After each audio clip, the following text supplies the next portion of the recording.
Hello and welcome to the Nordic Takedown podcast. My name is Jason, the Captain Kirk, also known as Fun Daddy. This is episode 23. The last episode was 22. This is 23. I'm going to get this right. It's been, a long holiday. I should be rested, but I still make mistakes. Anyway, we are here, and I'm here with Jonah, and I'm so humble, Adam. Hello. Hello, thank you for remembering my name. Yeah, I was going to say, what's your name? No, we'll just call him Humble. And then I forgot Jonah's nickname. So we'll call him the Finn this time. Yeah, I think I listened to the episode one of the episodes where I was gone. It was Jonah, the one who has friends. I think that's the one we should call him. Jonah with friends. Let's go. Was that me my friend? It was a few weeks ago. Yeah. Yeah. Jonah, the one with friends. Oh, amazing. Great, cool. So there's three of us here. We are going to be talking a little bit about the set two decks that we are working on, or that we are trying to play at the moment, that we're thinking about playing, and that we are interested in playing, what we're struggling with, can we help each other out. So this is going to be a very kind of deck focused episode at the moment, which I think is quite timely, don't you agree? With what, 2.5 weeks to Mama, we're all going to be there. Yes. And I hope there is yeah, exactly. And then I hope there is going to be like some sort of competitive season after Malmö, right? At least store showdowns, I assume. Yeah, there's going to be short store showdowns everywhere. Not obviously everyone didn't get planetary qualifiers this time. They will be, as quoted by FFG, 4-fold times. I don't even know how to say that now. There'll be 3 to 4 times as many planetary qualifiers in the future, apparently. So okay, yeah, that's good. That's the way that they have been talking. This is season 0 for them, that they said. So we are business as usual, I guess, and we'll just do the best that we can to promote this game and enjoy the OP that we have. Yep. So, what have you guys been playing? Let's just jump straight in. There's no point in talking about what have we been doing in the last week, because this is what we're going to talk about the whole episode. Yeah. So, what have we been playing? How has it been going? What have you been playing, Jonah? To be honest, I can't even remember the last time I was on. So I feel like I've been playing so much different stuff. I've been playing actively in the Take the Initiative League in July. Been having a lot of fun there. Started off with Krennic, with Energy Commercial Lab, and then moved more over to Sabine. That was really fun. In total, I went 6-2, so I'm going to be playing in the Top Cut this month. Looking forward to that. Gonna talk more about my deck later. But on the topic of Krennic and Sabine, I've been attending 3 constructed events, which has been really nice. So on the first one, I played Krennic in Germany. I was there on holiday with my family and was like, okay, I can't go a week without Star Wars. I need to find something. When we realized we have a problem. Yeah. But that was super nice. Found a lovely store. I think we were 12 people. We played best of 3s, and Krennic was super fun. I think actually the last game that day was maybe the most fun game I've ever played. It was so intense. And it was just a great time talking to my opponent, and we just had so much fun. So I played, that game was against the Sabine. And if I remember correctly, the last game I healed like 27 health or something with Krennic, which was, I guess, fun for me, but not so much for my opponent. But he kind of enjoyed the experience regardless. It was a blast. So that was great. Krennic, of course, did not have that much of a chance against Bosk Ramp. That's a really cool deck. And those Crate Dragons, man. Yeah. I did play against a Bosk Ramp today on on Carabas? Carabas. Oh, it was painful. I think he was on 10 resources and I was on 6 still. Damn.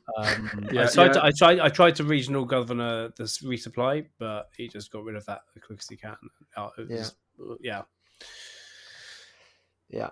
like, I could I like this. go on for a longer rant about more decks, but maybe I'll just give it over to you, Adam, and then I can come back later.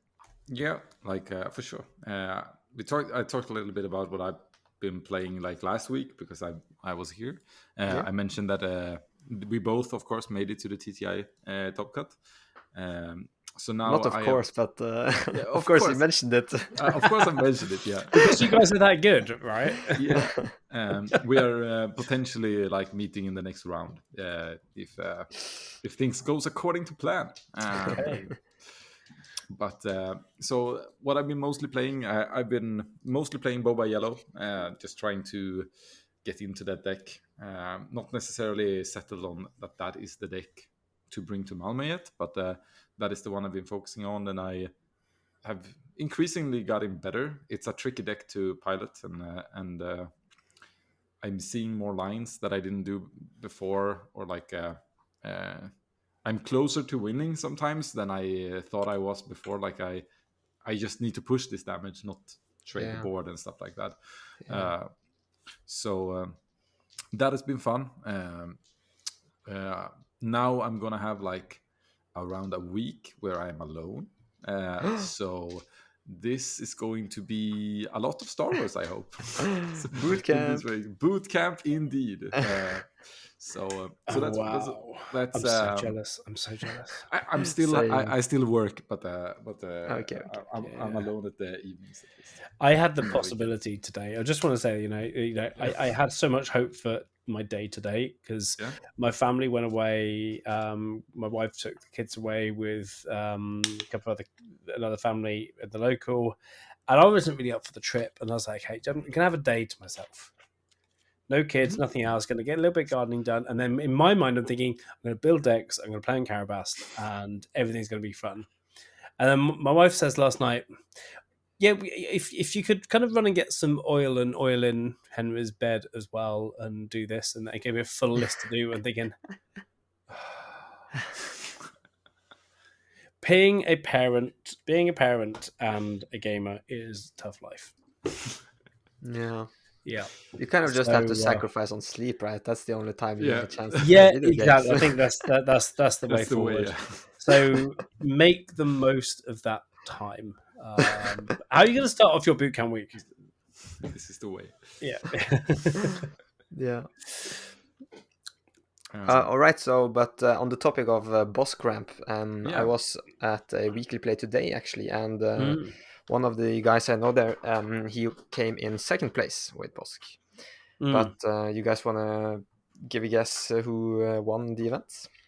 Or what deck? So he came second. Yeah. I'll say Han blue. No, Han green. Old Han yellow. Both good shouts. I actually played the new Han with the Energy Commerce Lab, but I think they played a normal green base and not Energy Commerce Lab, but it was Kira actually that came in at 4-0. Yeah. Oh, I really want to see that hero work. I feel like Kira at the beginning I just thought of it as like a mediocre replacement to Krennic, right? You just took the Krennic deck, slapped Kira on there, and then just played it. But I think you have some really great plays with deploying and overwhelming barraging and having the high level enforcer. And it looks like you really wanted to say something there. No. Carry on. So I really like that Kira's kind of entered the stage. Yeah, I've had nasty experience with her, like because I actually, this is kind of embarrassing, but I kind of misread the card quite badly, like, and I didn't realize it like for like a couple, like it was, I think it was in game 2 in a best of 3, halfway in, and I was like, oh, you pay with HP, not resources. So I was completely counting that he cannot do these moves. It's like, and then he could, and I was like, I guess so. And then I was like, oh yeah, yeah, that is how it works. That's why I'm getting shit stomped. But I actually think that she has she's pretty good in the later stages of the game. Like putting that shield on, it's massive. Yeah. It's massive. You get super value trades, and you get protected from Yeah. a lot of these damage cards that has entered the meta. Yeah. Yep. Yeah, Kira is one of the decks that I've been playing around with and I've been building, and I played a bit of Kira Red. I've been wanting to put a bit together a Kira Red deck because they're obviously my focus is on grit. Yeah. And you've also got a few grit in aggression as well, villainy aggression. And so my focus is basically on boosting the grit. Deathwatch Loyalist, for example, villainy aggression with grit and overwhelm 3/3, which can be quite a lot of fun with a shield and 2 damage, so hitting for 5 with overwhelm. Yeah. That kind of thing. Obviously, a couple of first lights for the top end as well. But it's not hitting the thing. And then you just said overwhelming barrage. I'm thinking that's what I need, and it's the wrong aspect. Yeah. Things like that. But then Academy Defense Walker is such a good card for that one as well, with all the grit, which is Academy Defense Walker. Just to remind us all, it's from the first set, 6 cost, villainy, vigilance, 5/5 with Sentinel. When played, give experience token to each friendly damaged unit.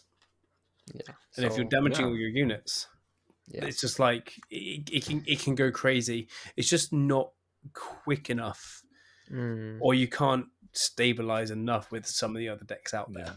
I think that I realized. I think was nastier than I thought with Kira was that if you do this damage with the shields, then you flip Kira.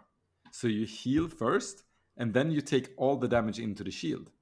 So your that person's, what I would say, the Kira player's units are basically healed. And yours are damaged, like half damaged. But again, on some units that might be really good, but on the grit units, on a grit unit it's really bad. But if you you can also go without doubling too much on the grit, and just play more around Kira, which was I didn't think that was gonna be the case. I was now he's flipping it. It's all right, and then apparently he has full HP units and I have half HP units, and I was like, oh, this is tough. She's one of the few heroes, maybe the one of 2 that you may not want to deploy on her as soon as possible. You might want to wait until that perfect moment when you actually deploy your leader, because when she's out, she's only got 4 health left, because she's 0 for 8 when she comes out.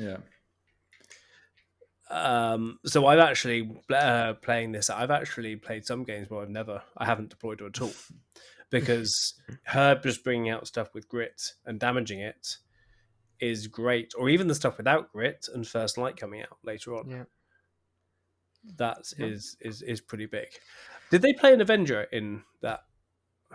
Did they play Avenger? It's one of the cards I'm considering for this. I don't know. I think it was a very control deck, so probably something like that. But definitely interesting. I think she's gonna stay relevant as one of the green and blue control decks. But I think right now I find it so hard not to think about Sabine every time I see a list. Because I feel like Sabine would be my pick for the best deck right now. Still Sabine yellow, or are we talking about a green? Green. I don't know if anybody has talked about it after the release of the set, but in case you don't know, Poe and Wrecker are amazing cards. Yes. So you just take with the old Sabine green, slap those on there, and Yeah. with Energy Conversion Lab you have a amazing play for 5 or 6 resources. Such a big boost to the mercenary play, like from before. You don't have to now. You don't have to like play safe with Sabine's life to make it happen on turn 5. You just make things happen. Yeah, you're talking about Steadfast Battalion. Steadfast Battalion, yeah. Well, Yeah. yeah. Don't know why I called it a mercenary. That's on me. But yeah, no, that deck seems pretty good. Yeah. I'm not sure it's the completely the best. There is some Yeah. other decks, but I I mean, haven't tried it enough yet. everything is meta dependent, right? Yeah. But the thing with Sabine is that it's so unforgiving. Yeah. If your opponent doesn't have answers, they're gonna die, and quickly. Yeah. Yep. So I very, very highly considered picking it as my deck for the top cut, but in the end I thought to myself, okay, in the top 16 we're probably gonna have 40 Sabines, so I would rather just take something else and see if I could main deck it towards Sabine. So that's what I did. Yeah, we'll see if that works. Probably not, because Sabine is OP. Yeah, but Han Green was OP, so maybe he can be again. Yeah. But yeah, I think Boba Yellow, for example, is the one that many people are still talking about as well. Yes. It is the deck I'm bringing in the TTI League because that's where I am right now. Yeah. I have not gotten to the testing Sabine part yet. Yeah. For some reason, I'm doing it backwards. Like I try every deck except Sabine yet to find out if Sabine just is better than everyone, and I just wasted time. But how is the Han Green?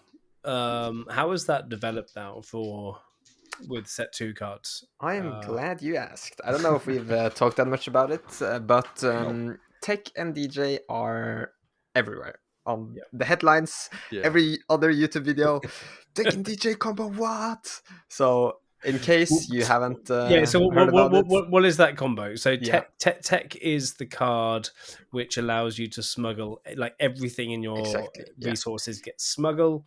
Is it 3 drop or is it 5 Tech drop? is a 3-cost heroism card with 3/3. 2/5 stats. Okay, 2/5. Yeah. And it says each friendly resource gains smuggle. The gain smuggle cost is that card cost plus 2 and its aspect costs.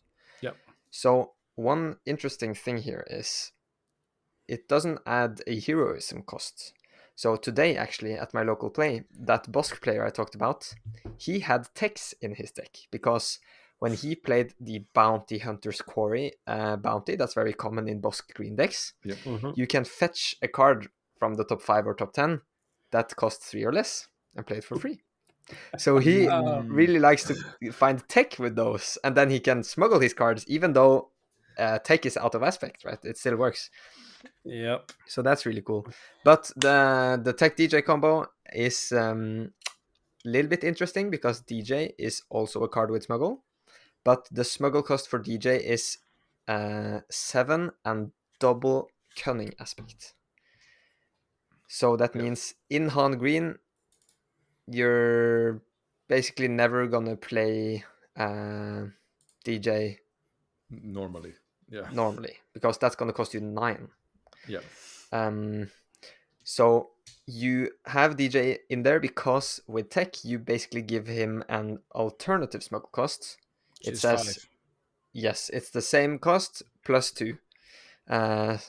So since you're in yellow, that's fine, and then you can smuggle DJ in for 5. And the dangerous part here is that DJ's ability is that when played using smuggle, you get to take control of an enemy resource until DJ leaves play. But with Han, you get to defeat resources if you use the Han ability. So what you often do is you use the Han ability when you're on 4 resources, bringing you up to 5, and then you pay 5 to smuggle in DJ. And as long as your opponent is not able to kill DJ, the next action phase, you defeat your opponent's resource. And you essentially have ramped yourself and deramped your opponent. Yeah, I think that's such a nasty play. And I think, like, been playing against it, it's some of the Han players are just saying it's very hard to make the combo work. it doesn't happen too much. They have to do things like, because one way to attack it is just to kill Tech Yeah. as soon as you see him. That is one Mhm. way. Tech has a lot of HP, but what happens in those games is like, as long as that plays that possibility, you have to play defensively. Like, you have to spare resources to actually take care of it, Yeah. because you basically lose the game if they get to do that combo. Um, for you, it would Yeah. look like they played ramp and you forgot to put down a resource. I've never won a game where I forgot to put down a resource. Yeah. It hasn't happened a lot, That's but like, and I've never lost a game where someone forgot to do that, because you get so far behind. yeah. Yeah. And that's something that you talked about earlier, Adam, to me, that you find a bit sad that we have this 2-card combo in the game right now, because Yeah. it feels a little bit unfair. And especially if you're playing a get that doesn't have any answers to that combo. Like, you need to be able to kill Tech with either units that you play early in the game, or with like 4 resources. So if you're not playing blue and takedown, Yeah. you're not going to have much. Yeah. No, and the if you do it like exactly on curve with the Han and DJ thing, Yeah. you tap a resource, then you DJ comes out one turn early, like on 4 resources turn, Yeah. steals a resource, then you're down to 3. And I don't think there is any card in the game that can kill a 5 HP unit for 3.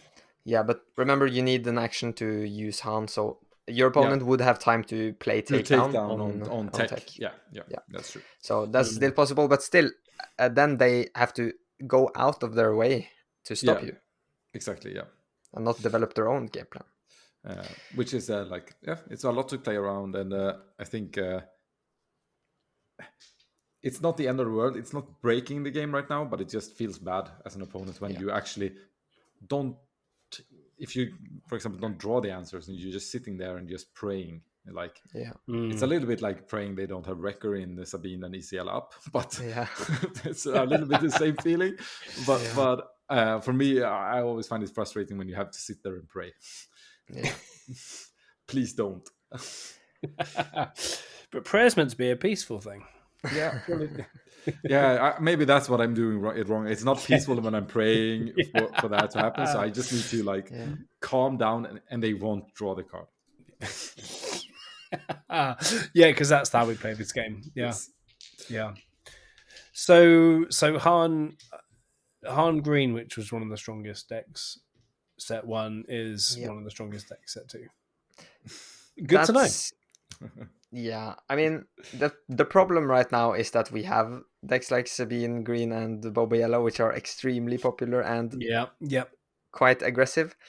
But that's why we run 2 confiscates in the main board to get rid of that Boba's armor and get rid of that Darksaber. But I mean, Boba has a 2-card combo as well, doesn't it? With the Fire Spray and the New Adventure card that can bring it back from the dead with Ambush.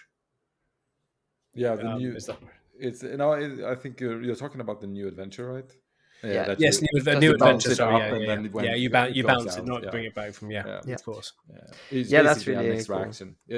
It's a cool combo. I'm saying because I play Boba and not Han. I'm kidding.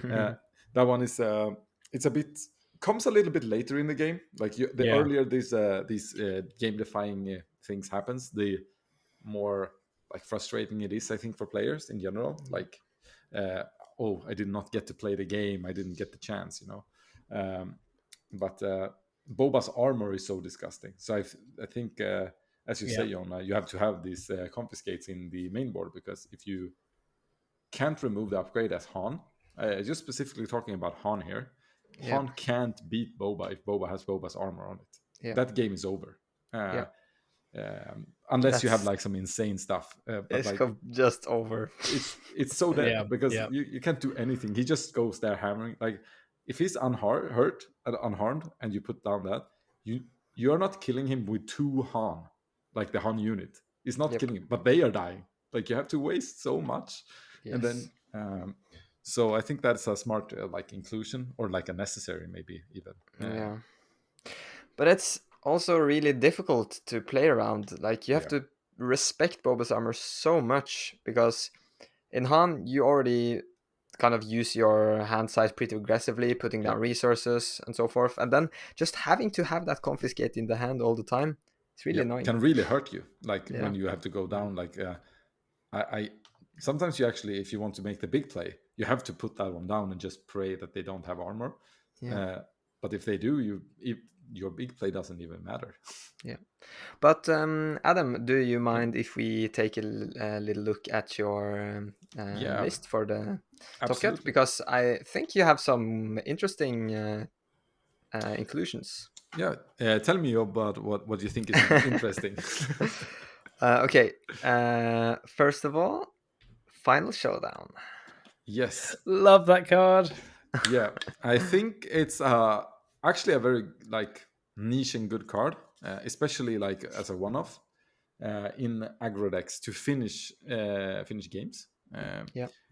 Because like Boba is, as you say, fast. It pushes damage, and quite often I find that Boba wants to hit with the units first and then play something. Like he usually wants to like maybe wait with the fire spray to the last thing, or like because you can't hit base with anything that you like have on hand, basically. So it's easy to just finish off the things on the board, and then like the opponent responds and feel like, okay, I'm safe for now, and then the Final Showdown's going in, and it's like, okay, it's game over. I have not settled completely on how good it is, like if it's good enough to main deck or not, like how many times I will get use of.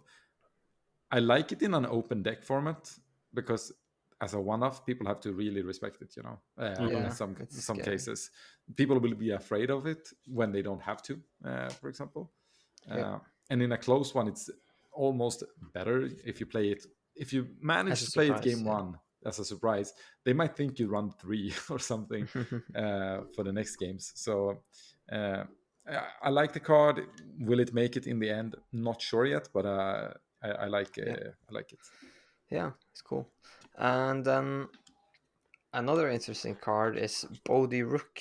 Like it's really good. In set 1, everybody played it, but now we have so many good 3-drops, right? With DJ and Toro and Boba Fett. But you actually play 3 Bodhis.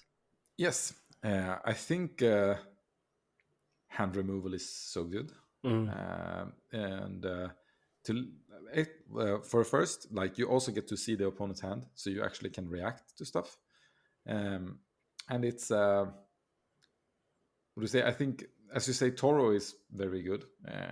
I run 2 of him and 3 of Bodhi. They do the same damage to the base though, unless you like play a bounty hunter and tap him up and stuff. So there could be like that Booty is not like the main deck in the end, but I find it really, really nice to be able to like attack the opponent's hand. I think it's such a valuable card because of the information you get. I mean, it's one of the things that I liked about playing Thrawn. I mean, obviously Thrawn wasn't strong enough, but every time you got the information to plan for the next turn, and then you could still do something with that and exhaust something. But the information is so vital, and there's so much. There's other discards in now as well, with Pillage, which is really popular in Ray. Benzine Natal is another one that you've got on the sideboard here as well. Does the same, almost pretty much the same thing. Look at the hand and discard. Yeah, I really wanted her in the main board, but I felt like I would start lacking damage to actually be the aggro deck. So she's there for the control-y matchup or like mid-rangey stuff, where they have like key cards you need to hit. So yeah, other things that is like I have one Relentless Pursuit. It's called, right? The one that you capture. Like I see some people run 3, some people runs 2. Some people runs 3 of this Holdout Blaster that you smuggle in. That makes you Hotshot Blaster. Sorry, Holdout Blaster is a Star Wars Destiny card. So like I'm experimenting to having one of each to get the flexibility. They are actually really good individually. They could be increased after this tournament. That's for sure. Both of them. I like the. I only like to play the Relentless Pursuit though on my leader Boba Fett. Yeah. That is the only one I like to play it on. That is why I only have one, because it's a little bit situational. Yeah. That's my reasoning behind it, at least. Yeah. Cool. I'm really excited to watch your Top Cut games. It's gonna Yeah. be great. Who are And you you hope facing it's in the only first going to game? be two. I'm facing Sabine, Sabine Green. I'm not sure if it's the same list as you completely, but we're both facing Sabine Green. Yeah. So might be a Sabine route. Like last time I was in the Top Cut, I got to semifinals only playing Sabine. So... Yeah, and I think you're gonna meet Sabine in the second game also. What do you mean? You don't think you have a second game? Okay, so I could try to defend some of my picks for my list, and those who are maybe not as popular right now are Osetek Liberator Gunship, a 4-cost 3/4 with ambush. Yep. That's in there strictly for Sabine. Mm-hmm. And people don't play that many battlefield marines anymore. True. Going more over to Cloud Rider, I play 2 of each. And then I have 1 Sundari Peacekeeper in the main and 1 in the side. Yeah. So those Peacekeepers are actually pretty insane, especially when you get not the greatest start, where maybe your opponent claims the space arena and you don't draw your Falcon. Playing a Peacekeeper actually enables you sometimes to win the race. Yep. But there's one thing, like, I've always thought of this matchup as like, okay, I need to draw Falcon and Gunship to make sure that Sabine doesn't kill me in space. But I've talked to a player, I think he's called Daniel. He's also in the Nordic Takedown Discord. Join if you aren't there. He's a avid Han Green player. And he says for him, the most important against Sabine is actually to ramp. And that's something I almost consider like sideboarding out against Sabine, because I thought, oh, I can't afford the ramp. I need to match my opponent and play units. But he says he actually finds it more impactful to ramp, so you can deploy Han Solo the same turn your opponent deploys Sabine. Yeah. And maybe play that U-Wing or Han Solo unit to kind of claim back the ground. I think I agree with him there, assuming that you have the U-Wing, I think, to play, because you need... I think Han Solo might be like, too specific. Too specific, like he won't hit because he's probably been gone wide, so he might be too slow. But he's at least going to be able to take out Sabine sure. leader, right? Yeah, for sure. But I think there is like the two-way. Either you go that you see you have the U-Wing and the ramp, and you just go for it and hope you can stabilize quick, or you play the more like your route, which is a bit more safer, like unit-based attack back, and then you go like on turn 7. Maybe his way is better now, or more important now, because you have to answer Wrecker quicker. And that's a card I'm so scared of. I often just lose after Wrecker hits the board. Yeah. Because at that point, you probably have Han out and something else, and Wrecker can just take out both of those. It's a disgusting card. I blame the designers. It was... But enough about us. Jason, have you had any fun decks to play? Yeah, I mean, I have. I had a bit of a Star Wars party on Friday night. I had Matthias over. I had Eric from Manatorsk over as well, and then a new guy, actually, one of my 3-year-old's best friend, his father. Nice. He plays. He used to play a lot of Magic and stuff like that. And I keep saying to him, I know his dad as well, who is one of my neighbors, and so he comes around, drops his daughter off for the parents, so he goes and stuff and stuff. We've been chatting and stuff. So you've got to come and try Star Wars. So he finally tried Star Wars and he loved it. He's sending me we're talking about decks and stuff like that. Cool. That's So amazing, man. which is really, really cool. So we came on Friday Yeah. night as well, and so I put my pro deck, sorry, my Ray deck up against my Kira deck, and so we kind of switched backwards and forwards. The Ray Yeah. deck won both games, which was really interesting to see because the Ray deck I thought was actually quite strong, but the Ray deck is just like Ray red. Ray red. So I'm going with an aggressive Ray deck, which is just really, really Poe is Dameron is just a crazy card.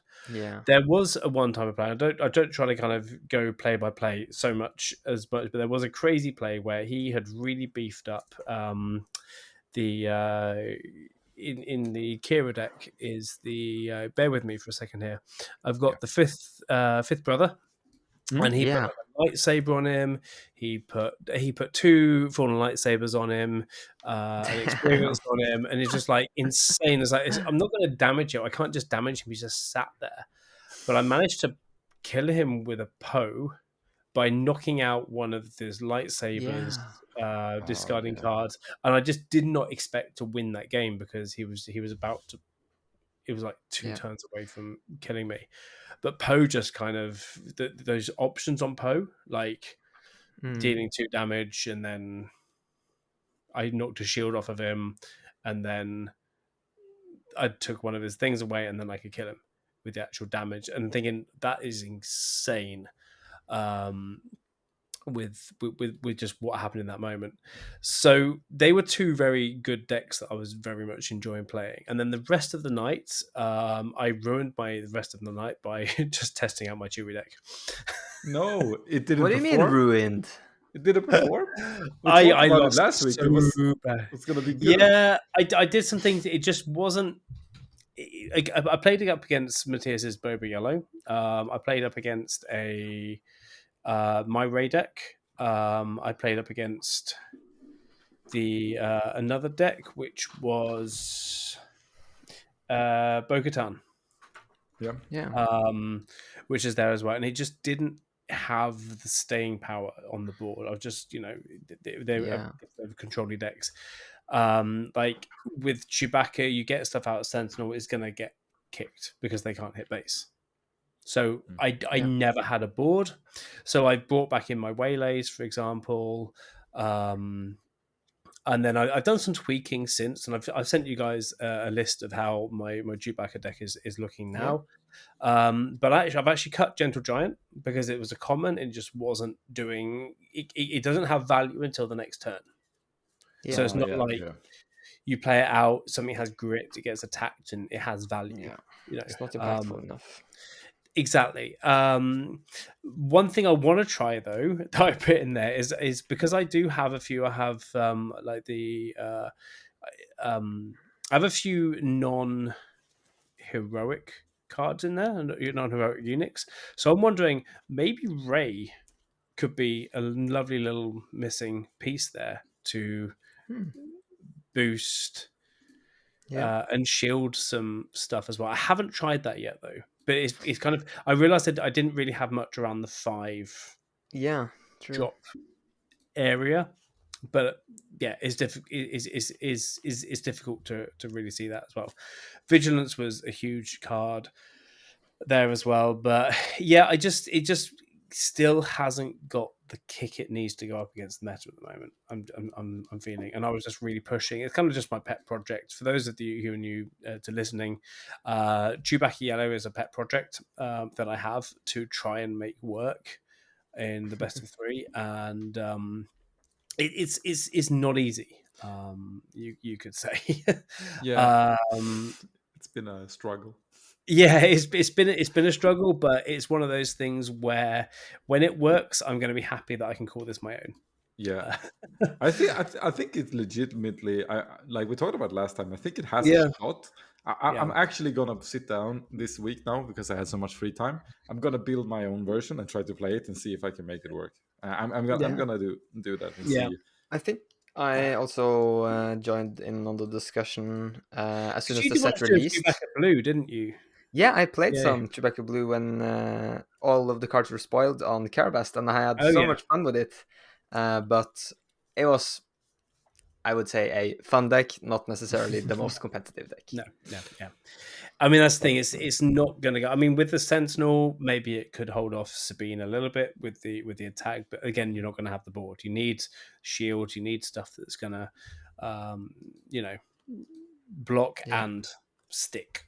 I feel like. So you need the thing, but you need to hold off until you can get your big stuff out there as well. The Chewbacca unit, the new unit, the rare 8-drop with 410. Oh my goodness, I love that card. Like, Yeah, grit with built-in takedown. yeah.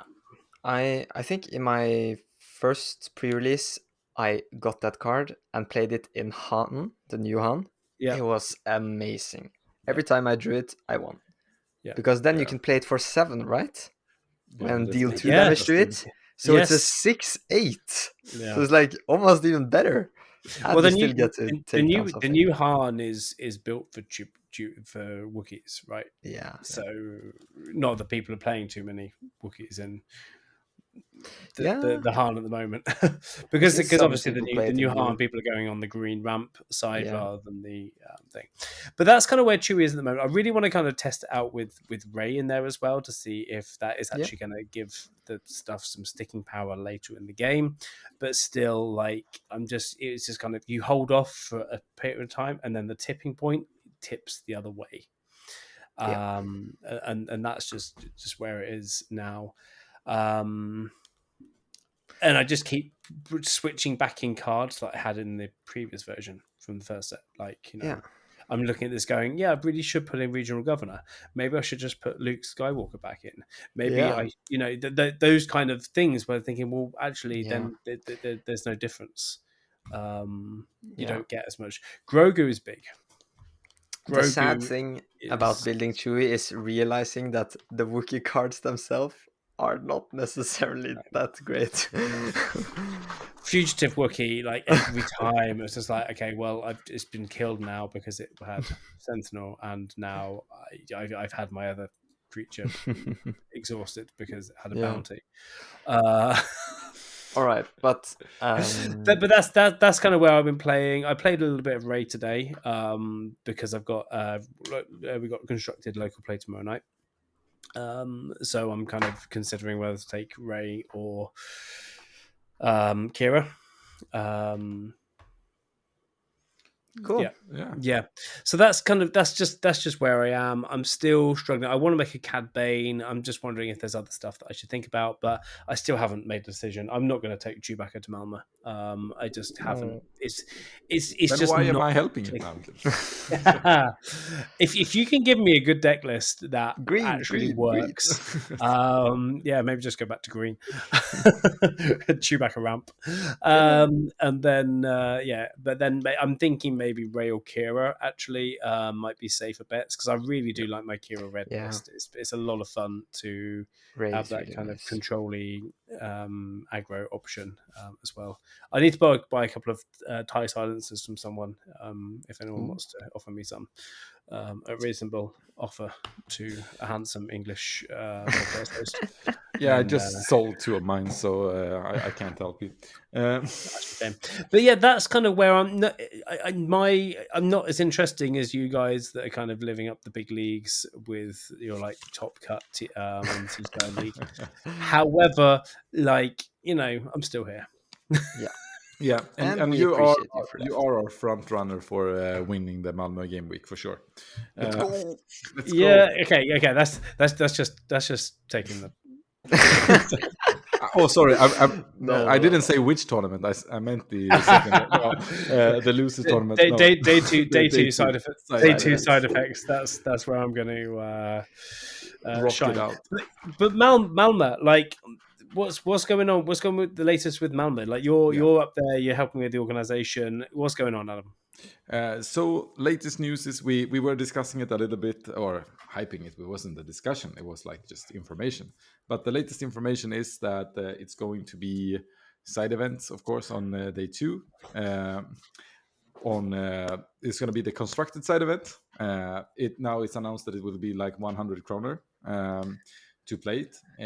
Of course, there is some good like prize support. We have the Moff Gideon for first place. Second place gets uh, 12 booster packs for second place.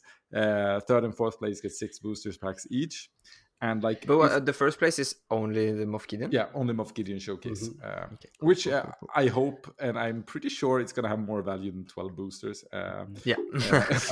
and this is a constructed. Yeah, constructed. Yeah, and it will be depending on how many players that joins in on day 2 on this tournament.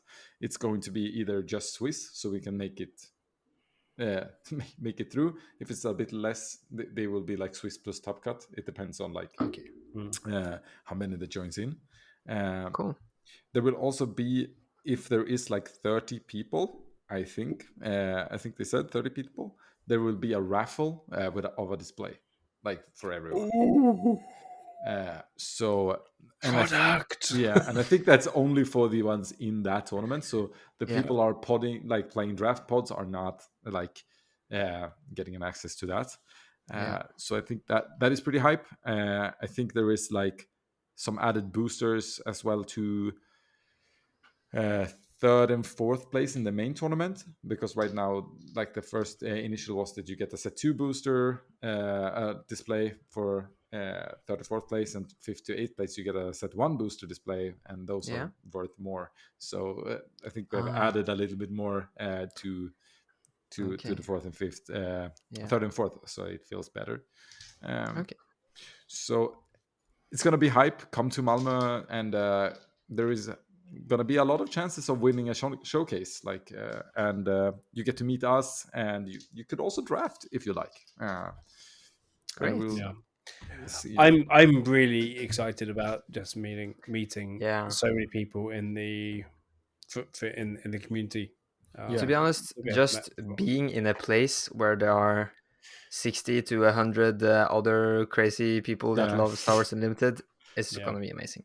Yeah, it's gonna be the first time for every one of us in this game, at least. And like, don't be afraid to go say hi to Jonah that you haven't seen, even though you know he has a lot of friends. Like, he still might want to talk to you. Like, I need to work for that reputation, so I need to make some more Swedish friends. Yeah, some more friends. Like, it has to be more recognized in Sweden than Jason. I mean, we're sharing a room, Jonah, so you have to talk to me. You don't get a choice. Exactly. You can hide behind, Yeah, I mean, if you don't talk to me, you'll definitely get in the camping bed. So yeah, I think that is like our ending. We talked a little bit about the decks today, and like we didn't necessarily talk about what we thought. Well, Jonah said that Sabine is the best, so I guess that is the facts. Go Sabine. But or figure out how to beat Sabine so we can finally play something else. And tell us. We also want to. Yeah. I mean, I think just to kind of round off and reflect on this as well, it's kind of quite strong to also see that it's not just the new is better. The new heroes are strong, but the old heroes from set 1 still have a lot of kick, and they're still important. They're still in the meta, and so moving forward, there's a lot of longevity in the game, because you're not just going to be the new is better. You have the old stuff, the old cards, they're not going to be useless as well, so which is just really, really nice to see. As well, how the game develops over the season, before set 3 comes out, which there was all these spoilers for set 3. Oh my god! Yeah, from the next the episode, in-flight report from Gen Con, they've already been doing some other stuff, some crazy clone stuff, tokens, that kind of stuff. I can't even think about it, because I want to dive into this. I haven't even sorted my cards out yet here. But it's really, really good to see. It's really healthy to see, and hopefully this will kind of hold us on for until we get to set 3. So obviously when set 3 comes out, we have so much more product coming onto the shelves, and people can buy set 1 again, and that will be good. Yeah. Cool. Well, should we say goodnight then? And until then, until next week, goodbye See from you us. there. May the force be with Goodbye. you. Yeah. And Good luck with come your and find us. preparations. Come and find us. Give us some feedback. Tell us you love us, and we'll see you in Malmo. And Okay, hit us up in the Discord if you want to join Adam's bootcamp. Yeah, exactly. Yeah. And follow us on YouTube when potentially might put out videos. We definitely Yes. will. At We some have point. discussed that pre-episode tonight, so it's going to happen at some point.